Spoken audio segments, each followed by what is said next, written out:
Hello, friends. Welcome to my YouTube channel.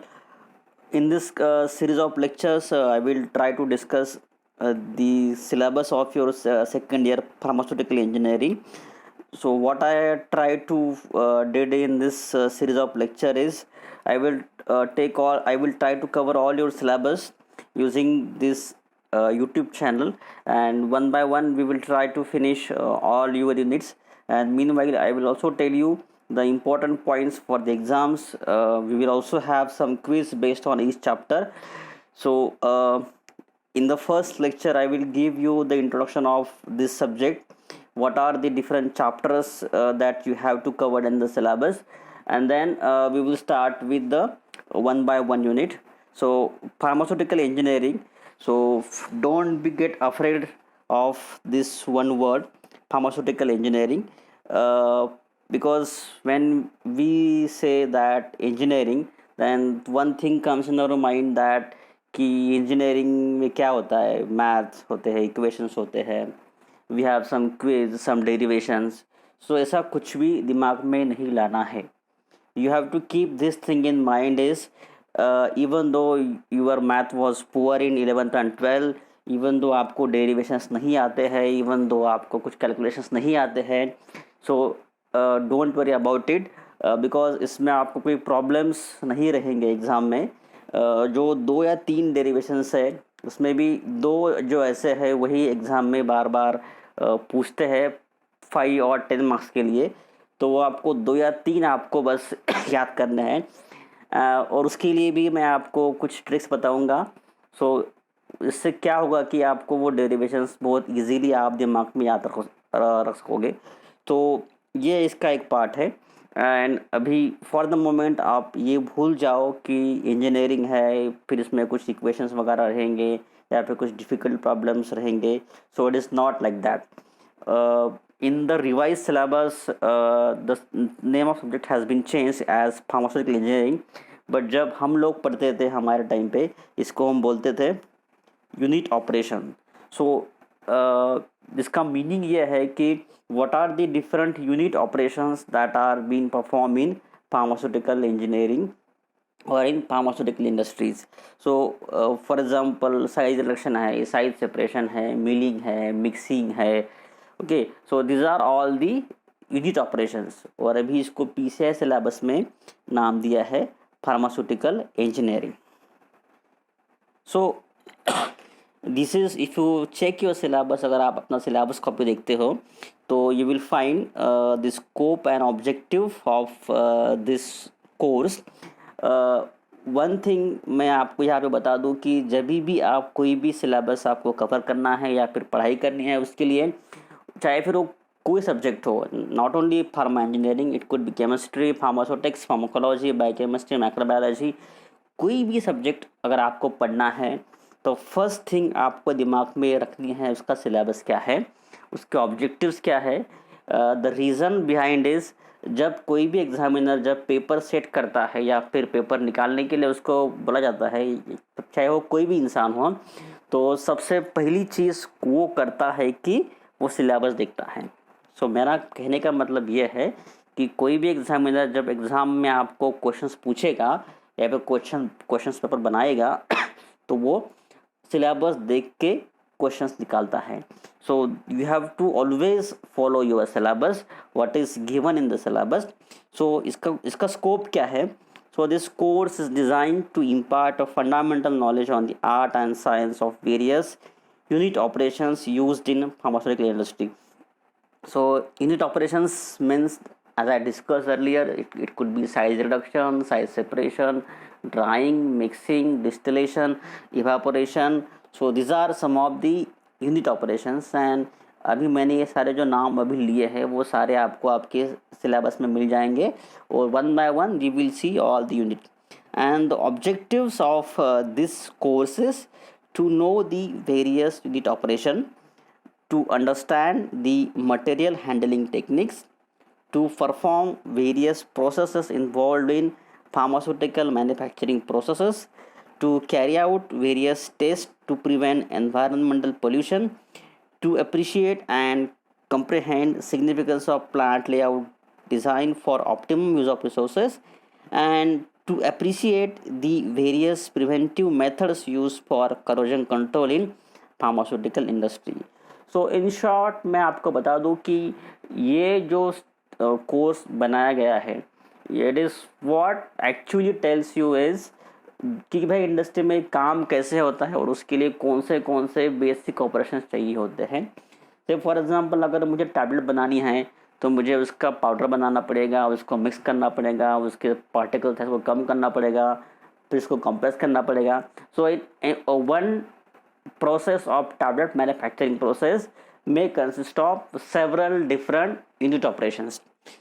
Okay, so similarly in capsule manufacturing process, manufacturing of liquid parenterals, liquid orals, तो ऐसे बहुत सारे जो major manufacturing process pharmaceutical industry में हैं उसमें ऐसे छोटे छोटे कुछ यूनिट ऑपरेशंस होते हैं. और अगर आपको उसके बारे में बेसिक आइडिया है तो इट इज़ वेरी ईजी. बहुत सारे बच्चे इसको शायद सीरियसली नहीं लेते, but this is one of the important subject जो आपको फार्मास्यूटिकल फील्ड का जो प्रैक्टिकल नॉलेज है उसका बहुत सारा एप्लीकेशन आपको इस सब्जेक्ट के बेस पे आप कर सकते हो. सो अगर आप अपना सिलेबस देखते हो तो ये आपको 5 यूनिट आपको अपने सिलेबस में कंप्लीट करना है to complete your syllabus. Now भी ये कहने के लिए 5 यूनिट है, but again in every unit there are some sub units. So these are the 5 different units that we have to cover in the entire semester. So मैं कोशिश ये करूँगा कि before your first sessional examination I will try to finish the first 3 units, जो कि मैं हर साल ऐसे ही करता हूँ कि पहले 3 यूनिट जो होते हैं I try to finish before first sessional and the remaining 2 I cover after the first sessional examination. Because आपको पता होगा कि आफ्टर फर्स्ट सेशनल हमारे पास टाइम बहुत कम रहता है. उसके बाद आपकी सेकंड सेशनल आती है, फिर छुट्टियां होती है दिवाली की, सो टाइम थोड़ा कम रहता है. So what I always did is I try to cover more than 2-3 units before first sessional. So unit 1 में आपको है flow of fluids, size reduction and size separation. Unit 2 में आपको देखना है heat transfer, evaporation, distillation. Unit 3 में आपको देखना है ड्राइंग एंड मिक्सिंग. यूनिट 4 में हम देखेंगे फिल्ट्रेशन, सेंट्रीफ्यूगेशन. एंड यूनिट 5 में है एक चैप्टर. अब ये कहने के लिए तो एक चैप्टर है but it is equal to 3 chapters. So इसका नाम है material of pharmaceutical plant construction, corrosion and its prevention.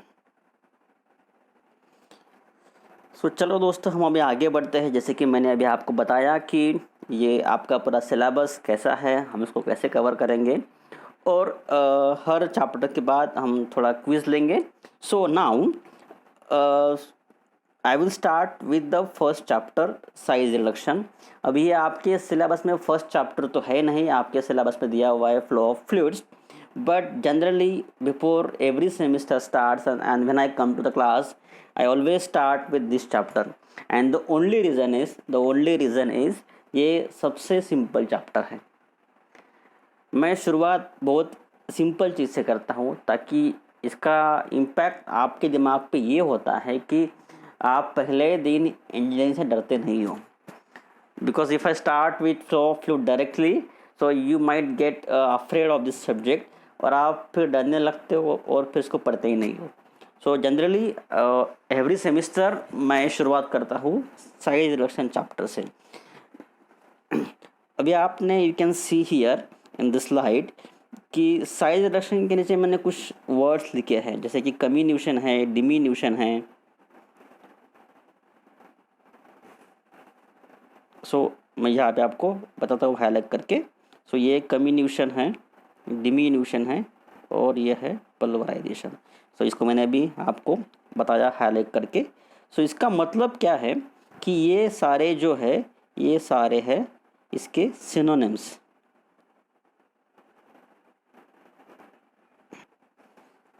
तो ये सारे हैं उसके सिनोनिम्स. तो size reduction is also called as comminution, diminution and pulverisation. तो आपको एक चीज़ दिमाग में रखनी है, ऐसे बहुत सारे डिफरेंट टर्मिनोलॉजीज आपको इसमें यूज़ करने हैं इस सब्जेक्ट में, और उसके आपको सिनोनिम्स भी याद रखने हैं, क्योंकि बहुत सारी बार क्या होता है कि एग्ज़ाम में जानबूझ के आपको डायरेक्टली साइज रिडक्शन ना पूछ के somebody can ask you like define comminution or diminution or pulverization. So आपको ये सारे सिनोनिम्स याद रखने हैं. So this is your syllabus जो हमको अभी इसमें कवर करना है. Objectives, mechanism and laws governing size reduction, factors affecting size reduction, and आपके सिलेबस में, यहाँ पे मैं उसका कलर चेंज करता हूँ, आपके सिलेबस में ये 4 मील हमको पढ़नी है. तो ये 4 डिफरेंट टाइप्स ऑफ मील हमको याद करना है, क्योंकि ये 4 में से एक मील पे एक क्वेश्चंस 5 या 10 मार्क के लिए आपको एज ए शॉर्ट नोट करके जनरली पूछते हैं. So this is what your syllabus is. So hammer mill, ball mill, fluid energy mill, edge runner mill and end runner mill. Sorry मैंने 4 बताया, आपको 5 मिल. सो ये 5 मिल्स आपको इस सिलेबस में हमको कवर करनी है. सो अब तक हमने क्या देखा कि size reduction is also called as comminution, diminution and pulverisation, और इसमें 5 मील हैं जो हमको एग्जाम के लिए प्रिपेयर करनी है.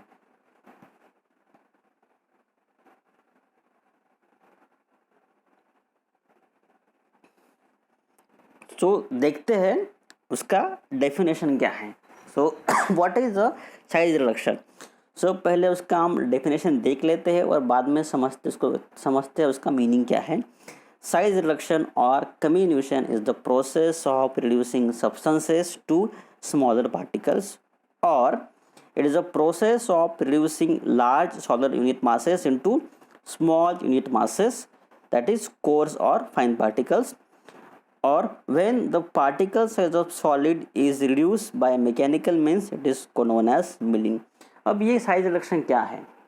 So as a name itself indicates, size को रिड्यूस करना है, मतलब कि एक बड़ा पार्टिकल है उसको हमको छोटे छोटे पार्टिकल में कन्वर्ट करना है. जैसे कि हम even if you go to your kitchen every day, हम बहुत सारे ऐसे ऑपरेशंस करते हैं जिसमें साइज रिडक्शन इन्वॉल्व होता है. जैसे कि हम घर में आटा पीसते हैं चक्की में जाके, फिर आप अपने ग्राइंडर में जाके कुछ मूंगफली का पेस्ट बनाते हो, या फिर मिर्ची का पेस्ट बनाते हो, या फिर आप घर में कुछ सब्जियां काटते हो. तो ये सारी चीज़ें क्या है, तो this is all about size reduction. And one interesting thing I will tell you is, अगर आप अपने किचन में ध्यान दे रहे हो और एवरीडे ऑपरेशंस जो आपकी मम्मी आपके किचन में करती है, अगर आपका ध्यान उस सारी चीज़ों पे है, तो इंजीनियरिंग के आधे से ज़्यादा ऑपरेशंस है, या फिर जो मिल्स है, या फिर जो भी कुछ इक्विपमेंट्स है, वो आपको उसका प्रिंसिपल वर्किंग या फिर उसकी यूजेस आपको इजीली याद हो जाएंगे. सो डेफिनेशन क्या बोल रहा है कि it is a process of reducing substances to smaller particles, और process of reducing large solid unit masses into small unit masses, that is coarser or either fine particles. अब जब ये पार्टिकल साइज हम सॉलिड के बारे में बात कर रहे हैं तो इसको बोलते हैं मिलिंग. इसका मतलब क्या है कि when we are working with solid material and we are trying to convert a larger solid particle into smaller particle, we call the operation as milling. And when the size reduction operation can be divided into 2 major categories depending on whether the material is either solid or liquid. जब भी हमने ऊपर देखा कि when the material is solid it is known as either milling, और उसको बोलते हैं either grinding और cutting. जैसे कि हम सॉलिड चीज़ काटते हैं या फिर उसको ग्राइंड करते हैं, राइट. और अगर ये लिक्विड है तो उसको बोलते हैं इमल्सिफिकेशन और एटोमाइजेशन. तो यहाँ आपको ध्यान रखना है, अगर सॉलिड चीज़ का अगर हम साइज रिडक्शन करते हैं तो उसको बोलते हैं मिलिंग, ग्राइंडिंग और कटिंग. और अगर लिक्विड चीज़ का अगर हम साइज रिडक्शन करते हैं तो उसको हम बोलते हैं इमल्सिफिकेशन और एटोमाइजेशन. सिंपल सी बात है, अगर पानी को मुझे काटना है तो मैं उसको कटिंग नहीं बोलूँगा, ग्राइंडिंग नहीं बोलूँगा, राइट. या फिर मिलिंग नहीं बोलूँगा। अब आप बोलोगे कि पानी कैसे काट सकते हैं। अगर आपने आपके बाथरूम में देखा होगा तो शॉवर क्या चीज़ है, शावर में पानी कैसे आता है, लाइक अ ड्रॉपलेट, राइट। तो दैट इज, उसको बोलते हैं एटोमाइजेशन, राइट। और उसका दूसरा नाम है इमल्सिफिकेशन। सो लिक्विड के लिए आइदर इमल्सिफिकेशन और एटोमाइजेशन, और for solid particles it is called as milling, grinding and cutting. Now these are some of the methods of size reduction. So here I have mentioned the 4 methods, लेकिन आपके syllabus में सिर्फ mechanical process ही mention किया हुआ है, तो बाकी जो है अभी हम इस चैप्टर में नहीं देखेंगे। So the 4 methods are mechanical process, precipitation method, crystallisation, fine spray drying. So ये जो है 4 different methods of size reduction. And again in mechanical process we have different mills, for example ball mill, roller mill, colloidal mill and hammer mill. So this is the chart which, and again I will tell you here is, this chart is very simple chart, and if you see different books वहाँ पे बहुत सारे classifications दिए हुए हैं। So this is not the entire classification, this is just to have an idea about the different methods of size reduction. Now हम देखते हैं उसके एडवांटेजेस क्या क्या है या फिर ऑब्जेक्टिव्स क्या है। साइज रिडक्शन क्यों करना है, why one should go for size reduction. जैसे कि हम घर में भी देखते हैं, हम आटा क्यों पीसते हैं, डायरेक्टली गेहूँ नहीं खा सकते इसलिए आटा पीसते हैं।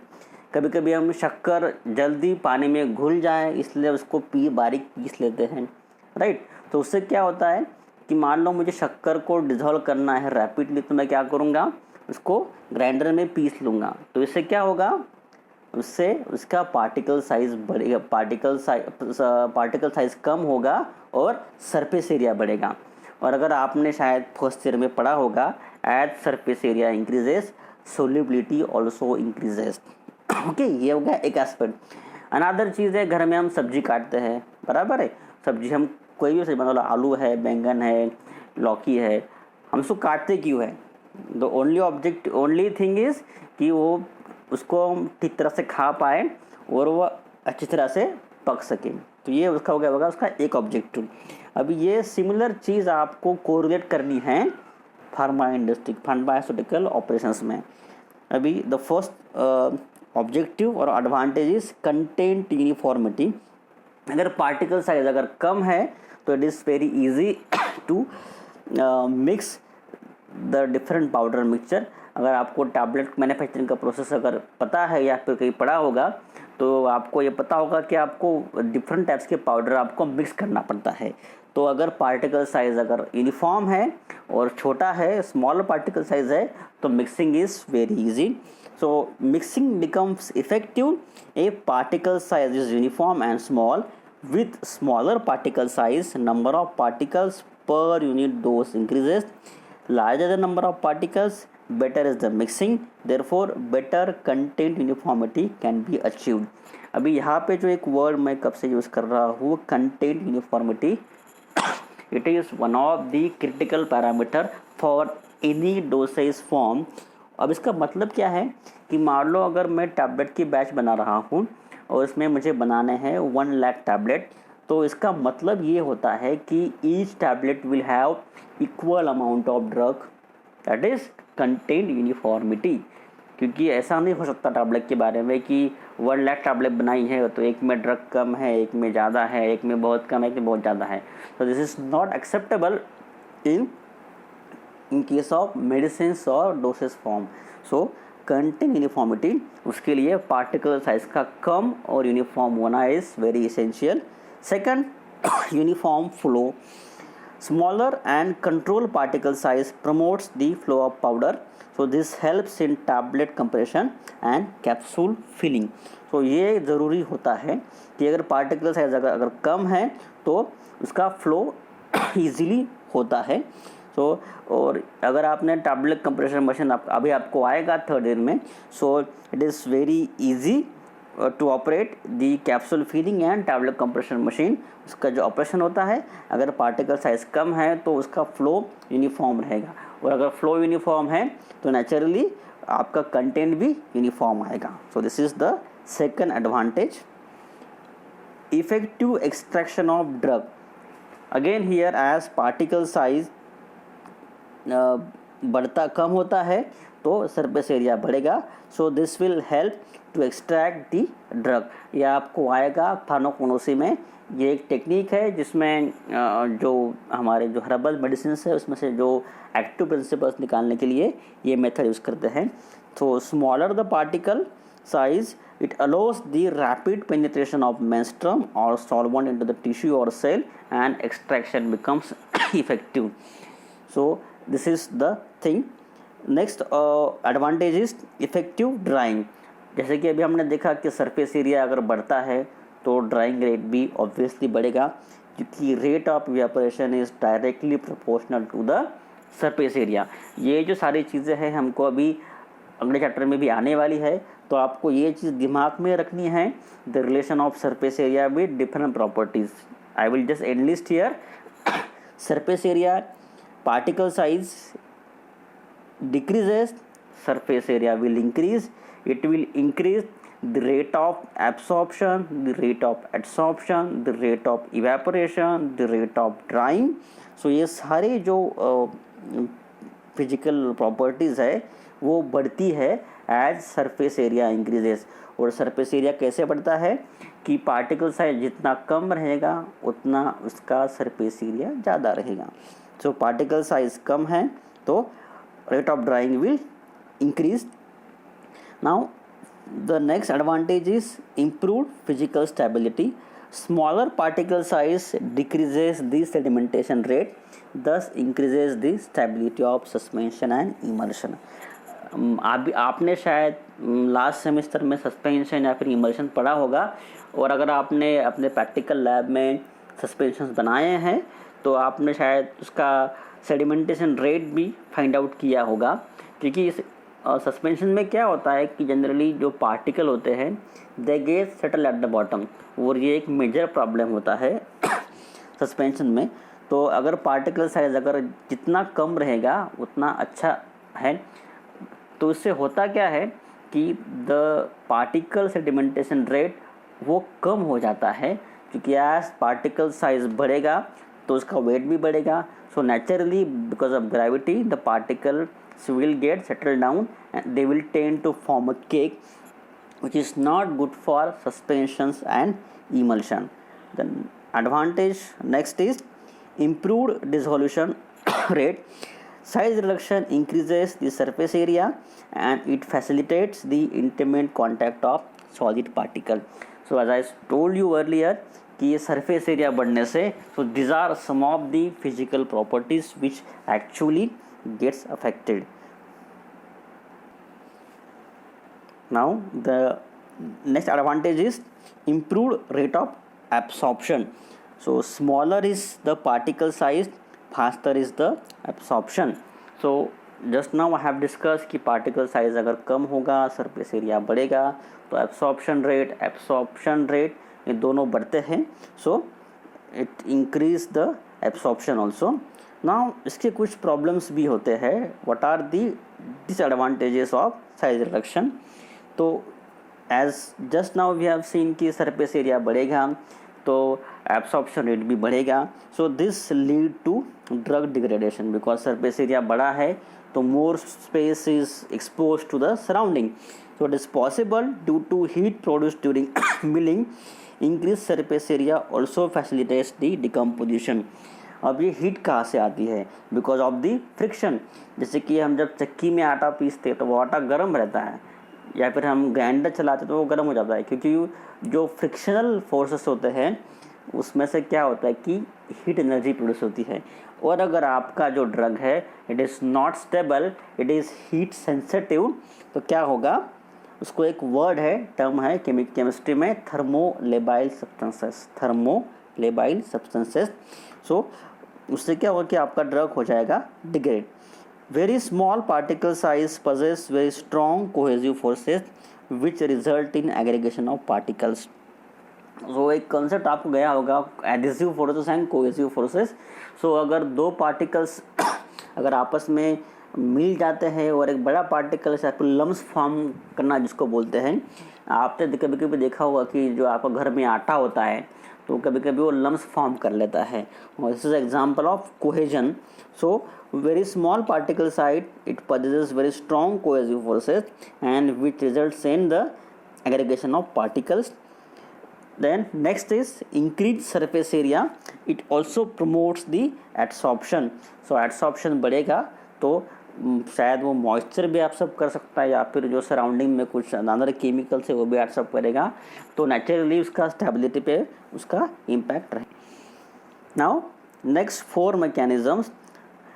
ये 4 मैकेनिज्म आपको ज़ुबानी याद करने हैं, बाय हुक और बाय क्रुक. आपको ये कुछ भी करके आपको ये 4 मैकेनिज्म याद करने हैं, क्योंकि ये एक स्लाइड आपको कम से कम 2 मार्क्स आराम से देगी. द रीज़न इज़ MCQs में कम से कम एक MCQ तो होता है बेस्ड ऑन दिस, और जब आप डिफरेंट मील्स आप स्टडी करते हो तो वो मील्स हमको स्टडी करने हैं इन 4 मैकेनिज्म के बेस पे. तो ये 4 मैकेनिज्म हम ज़रा देख लेते हैं. Impact, compression, shear and attrition. So before I explain you what is impact, compression, shear and attrition, I would like to show something to you. So ये क्या है, ये अभी आपने आपके घर में देखा होगा. So my the objective to show this all things is, जो 4 प्रिंसिपल आपको पढ़ने हैं वो आपको आपके घर में पढ़ने को मिल जाएंगे. So I will just try to show you some of the image. So ये क्या है, it's a mixer grinder. Okay, सबने अपने अपने घरों में देखा होगा, राइट. तो उसको दिमाग में रखो. ओके, ये देखो अभी अगला इमेज क्या है, ये होम अप्लायंसेस में यूज होने वाली, जो हम इसको चक्की या फिर मराठी में इसको गिरनी बोलते हैं, राइट. तो एक आटा पीसने के लिए काम में आती है. तो ये हो गया आपका दूसरा इमेज.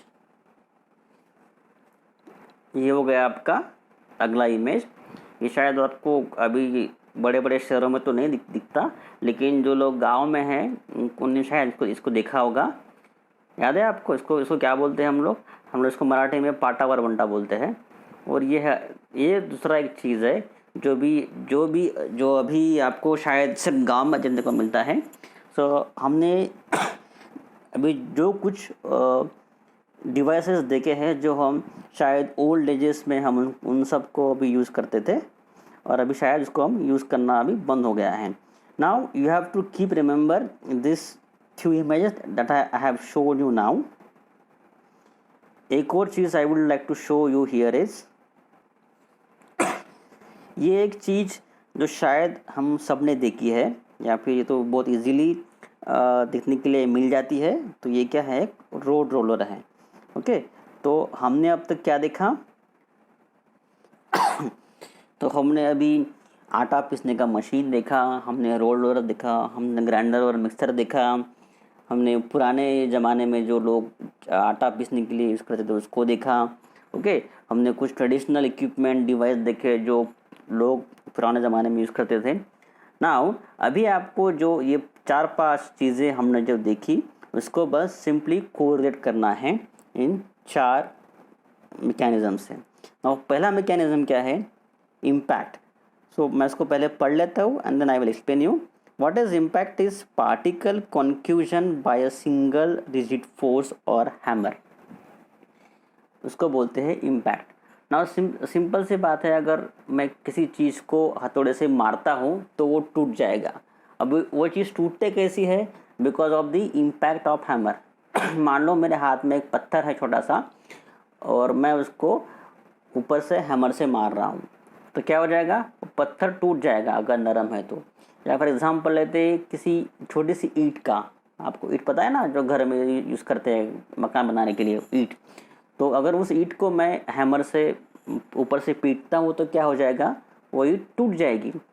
तो उसका प्रिंसिपल क्या होगा, एज मैकेनिज्म इज इम्पैक्ट, क्योंकि मैं जोर से उसको ऊपर से मार रहा हूँ तो क्या हो जाएगा, because of the impact of hammer, जो आगे होता है ना मेटल का बड़ा बड़ा, तो उससे वो टूट जाएगा।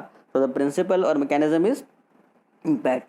सो इम्पैक्ट में आपको एक याद रखना है, अगर कोई भी चीज़ जो चाहे फिर वो मेटल से बनी हो या फिर किसी और चीज़ मटेरियल से बनी हो, अगर वो जोर से किसी मटेरियल पे इम्पैक्ट कर रही है और अगर उसकी वजह से पार्टिकल साइज कम हो रहा है तो वो रहेगा इम्पैक्ट मैकेनिज़्म।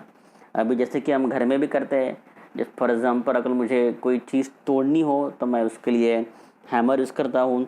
कभी कभी हम बर्फ़ को तोड़ने के लिए वो हैमर यूज़ करते हैं, या फिर कोई चीज़ फोड़ने के लिए हम हैमर यूज़ करते हैं, ठीक है। तो वो सारे मैकेनिज़्म क्या हो गए इम्पैक्ट। इवन घर में भी अगर आपको याद है मॉर्टर एंड पेस्टल होता है, ज्याला आपण मराठीमध्ये खलबत्ता म्हणतो, बरोबर। तो वो भी क्या है कि एक तरह का इम्पैक्ट है। शायद अभी भी किसी अगर आपके घरों में वो चीज़ रहेगा, खलबत्ता आपण ज्याला म्हणतो मराठीमध्ये, तर आपण त्याला त्या मुसळी आणि खलबत्त्याने आपण त्याला आपटतो खाली त्याच्यावर, त्या मुसळीवर, right. That is what is impact, right. Now next is compression.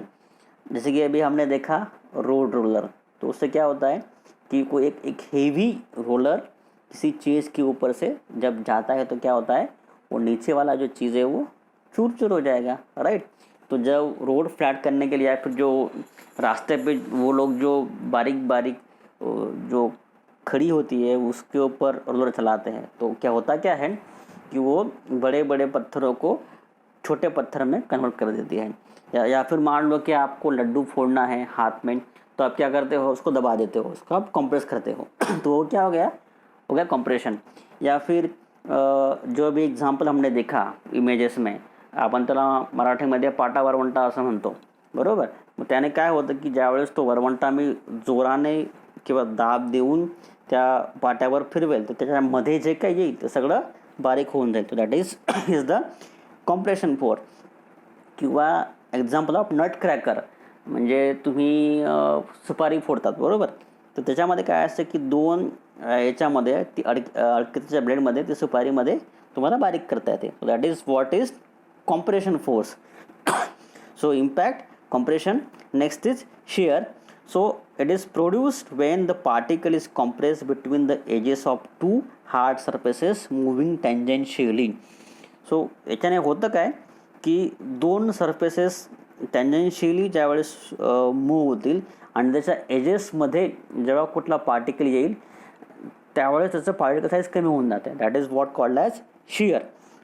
In the next image we will understand what is shear is.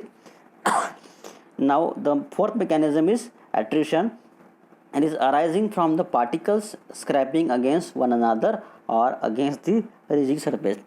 Suppose दोन particles जर एकमेकांवर when they roll over, so what happens is particle size reduces. So for example let's say की एक डब्बा आहे लाडूचा आणि तो तुम्ही त्याला असं त्यात लाडू भरलेले 10, 20, 30 लाडू समजा असतील आणि त्या डब्याला तुम्ही असं जोराने हलवलं तर काय होईल, ते लाडू they will collide against each other, right. आणि त्याने होणार काय की ते लाडू they will get break. So what actually will happen is particle size will get reduced. So these are the 4 mechanisms: impact, attrition, shear and compression. So in first case the material or the hammer will have an impact. attrition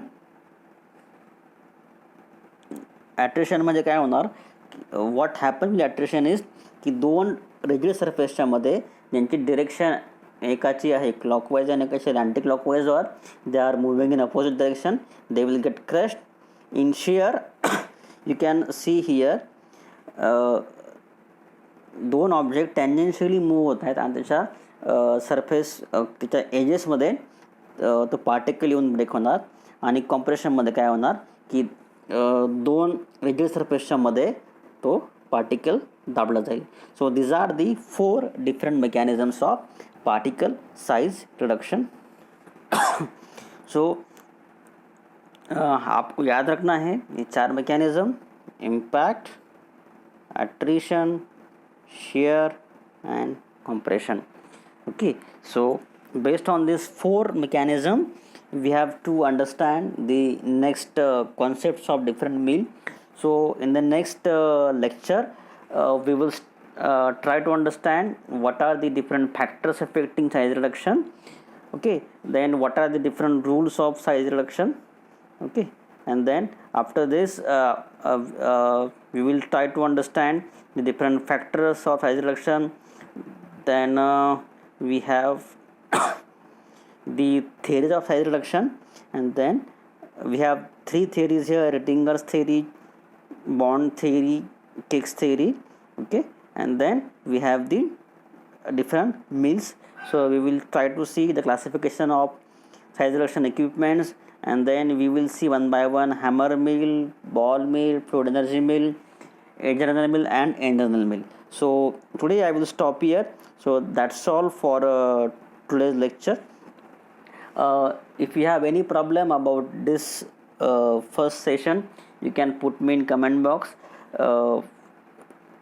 If you have any problem about the pharma engineering, you can contact to me. You can put your queries in comment box, or you can WhatsApp me.